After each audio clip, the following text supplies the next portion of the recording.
거룩하신 하나님, 오늘도 저희를 하나님의 은혜 가운데에 부르시고 특별한 인도하심을 허락하시어 이처럼 주 앞에 나올 수 있도록 은총을 허락하여 주시니 감사합니다.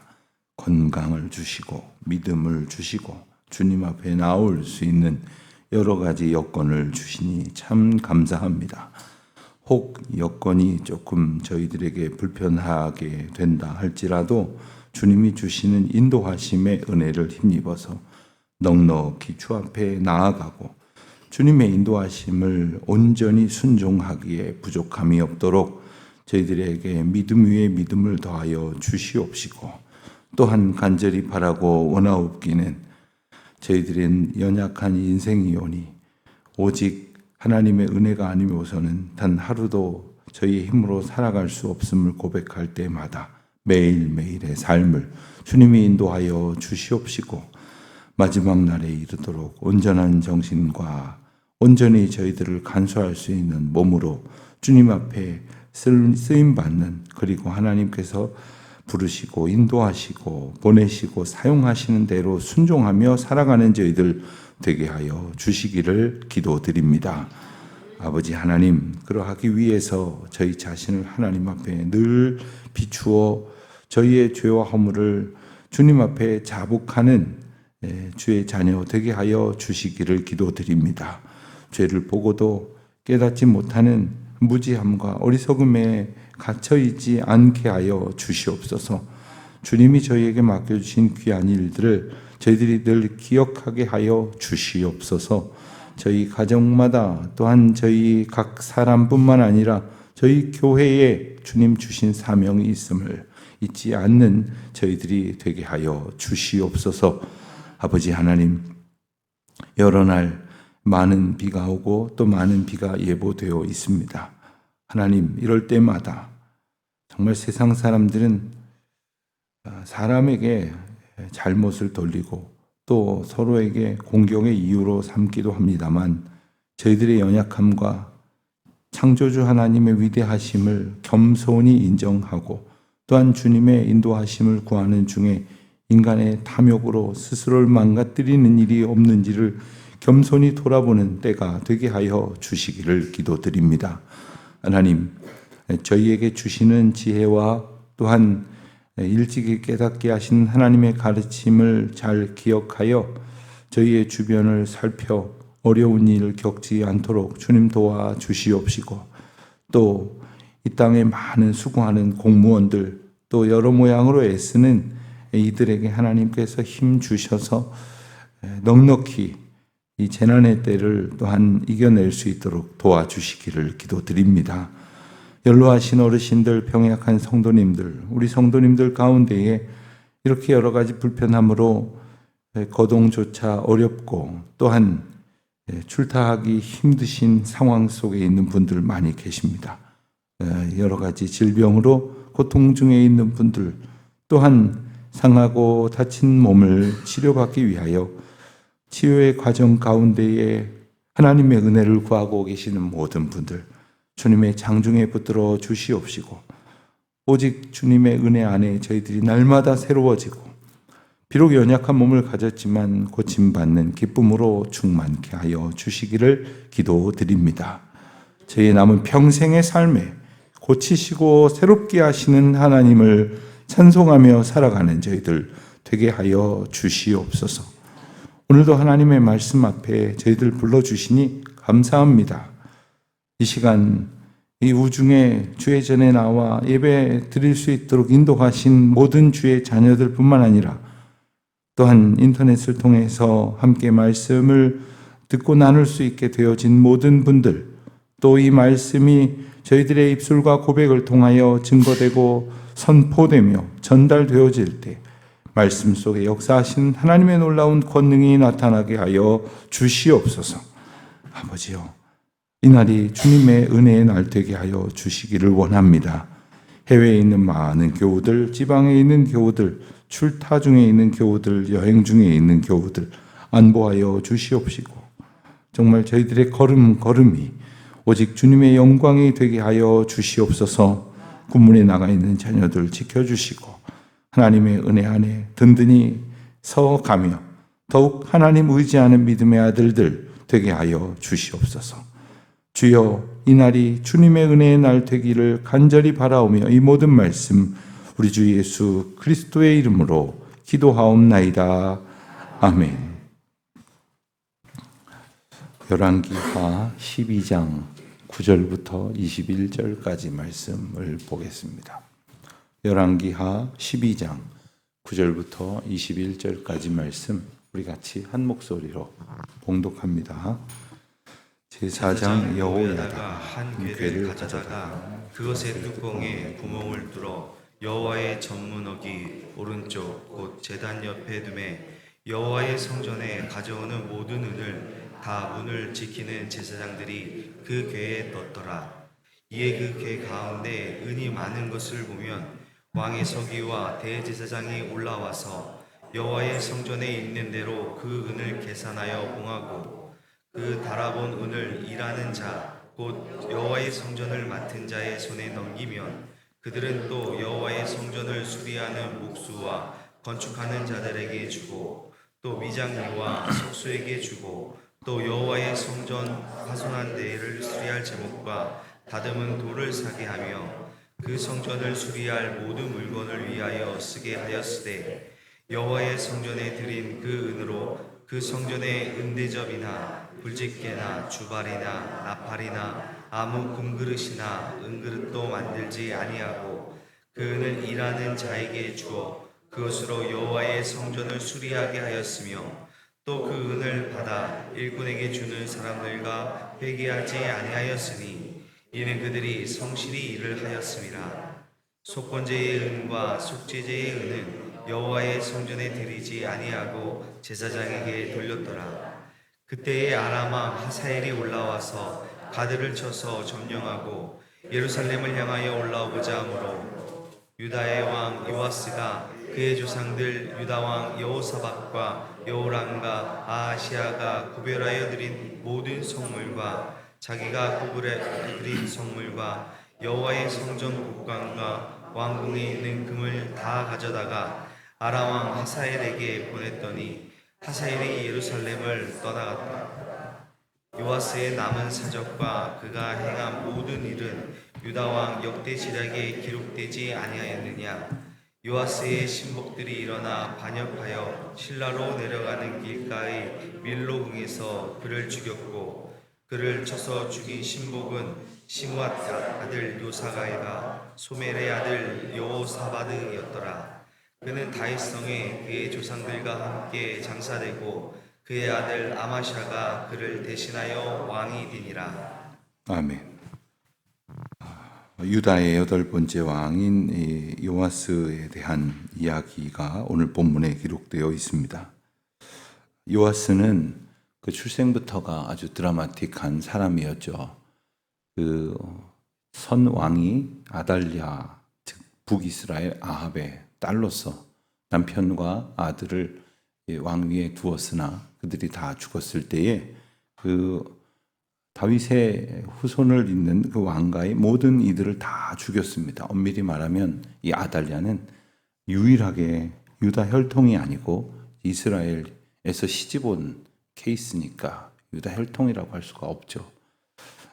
그를 통해서 하나님께서 이스라엘 백성들이 위기에 몰리게 된 상황을 하나님이 어떻게 이겨내게 하셨는지를 우리가 지난 이틀에 걸쳐서 보았습니다.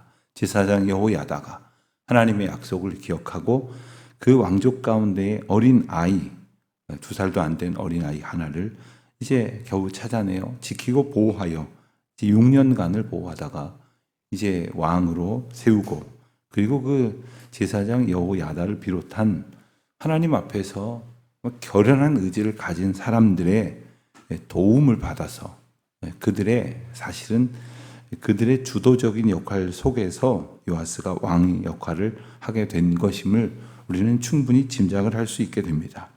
그때에 일어난 일 중에 하나는 바로 오늘 본문에 나오는 것처럼 성전을 보수하는 일이었습니다.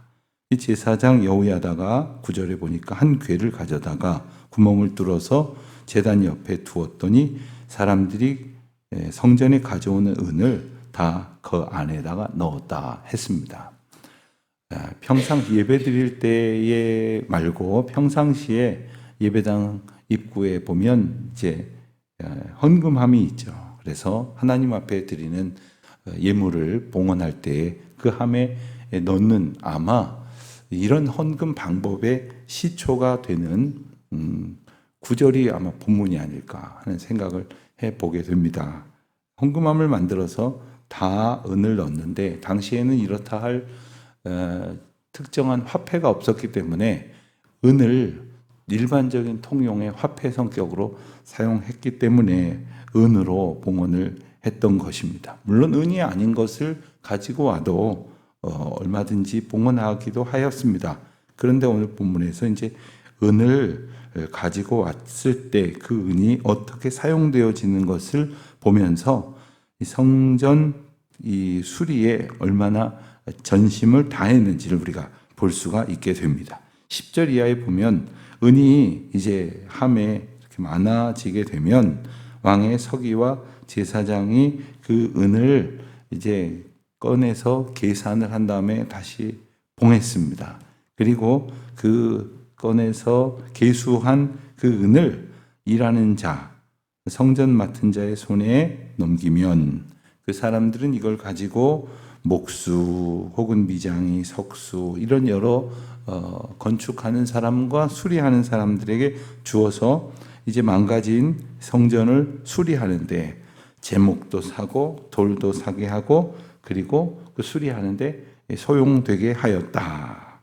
그 성전을 수리할 모든 물건을 위하여 쓰게 하였다 했습니다. 덧붙이기를 13절에 보면 여호와의 성전에 드려진 그 은으로 성전에 은 대접이나 불집게나 주발이나 나팔이나 금그릇이나 은그릇 같은 것을 만들지 아니했다고 했습니다. 성전을 수리하는 일에만 전심을 기울였다는 뜻입니다. 성전이 왜 수리할 지경에 되었는가? 이 성전은 거슬러 올라가면 이 아달랴 전후에 성전을 망가뜨리고 그리고 이제 왕이 찬탈 싸움을 해가는 중에 부서지고 망가진 것이 그대로 방치되었기 때문에 이제서야 이제 물론 지금 본문이 읽혀지는 딱 이 시점이 아니라 우리가 어제 보았을 말씀을 한 구절 볼까요? 12장 5절, 6절 보겠습니다. 12장 5절, 6절을 보면 제사장들이 각각 아는 자에게서 받아들여 성전의 어느 곳이든지 파손된 것을 보거든 그것으로 수리하라 하였으나 요아스 왕 제23년에 이르도록 제사장들이 성전을 파손한 데를 수리하지 아니하였는지라. 이미 성전에 파손되어져서 수리해야 될 필요성을 알고 수리하도록 했습니다. 그러나 그렇게 하지 아니하고 얼마간의 여러 해의 시간이 흘렀던 것입니다. 그렇지만 이 일이 더 이상 미뤄두거나 우선순위에서 나중으로 제쳐둘 일이 아님을 깨달았기 때문에 그들은 이 어떤 일보다도 앞서서 이 성전을 수리하는 일을 지금 전념하고 있는 겁니다. 그리고 14절 이하에 보면 은을 일하는 자에게 주어 수리하게 하였다. 그리고 그 은을 일꾼에게 주는 사람들과 회개하지 아니하였다. 다시 말하면 그 일을 오직 성전을 수리하는 일에만 전념하였다는 말씀을 다시 한번 강조하고 있습니다. 15절 하반절에 보면 이는 그들이 성실히 일을 하였음이라 했습니다. 아마도 이제 사실 오늘날에도 더러 이제 교회들을 보면 우리 교회는 그런 일이 감사하게도 없었습니다만은 다른 교회들 중에 보면 더러 헌금에 관해서 이제 불미스러운 일이 발생하는 경우가 있어요. 헌금을 다루는 분들이 정말 처음에는 안 그랬겠지만 나중에는 이게 처음에는 하나님 앞에 드려진 성물로 보였을 것이지만 나중에는 돈으로 보였던 거죠. 욕심이 났던 거죠. 잘못된 일이 벌어져서 걱정거리를 갖게 된 교회들, 또 시험에 든 교회들, 그런 이야기들을 덜어 듣습니다. 자, 그런 일이 이루어지지 않도록 아예 시스템적으로 오늘 본문을 보면 이제 이걸 거두어서 모으는 사람, 또 모아서 집행하는 사람에게, 실행하는 사람에게 주고, 그 실행하는 사람들은 어떻게 사용하게 되어지는지를 비교적 오늘날에도 잘 갖추기 어려운 어떤 체계를 갖추어서 성실히 일을 했다 하는 거죠. 오늘날에도 이렇게 헌금을 기수하고 또 그것을 집행하고 또 감사하고, 그리고 재직회에서 이번 주가 재직회네요. 그러고 보니까 재직회에서 또 보고도 하고 그렇게 합니다만은 언제나 이것이 하나님의 것이요 하나님의 것을 사용하는 일에 우리가 부름을 받았다는 사실을 늘 기억할 필요가 있겠습니다. 17절 말씀을 보면 그때에 어느 때일까요? 그 성전 수리가 정말 이렇게 은혜 가운데에 다 잘 이루어지고 났을 때에 아람왕 하사엘, 이 아람왕 하사엘은 이 여러 군데에서 하사엘, 아람왕의 하사엘이라고 이렇게 표현이 되는데 어떤 그 개별적인 이름이 아니더라도 이 아람의 왕을 통상 하사엘이라고 이렇게 불렀습니다. 예를 들어서 애굽 왕은 누가 떠오르십니까? 애굽 왕 하면 누굽니까? 바로죠. 애굽 왕은 그냥 바로 뒤에 누구 각각의 이름이 또 붙기도 하지만 다 바로입니다. 이제 아람 왕 하사엘이 이제 올라와서 가드를 쳐서 공격을 해왔습니다. 예루살렘을 향해서 올라오려고 했습니다.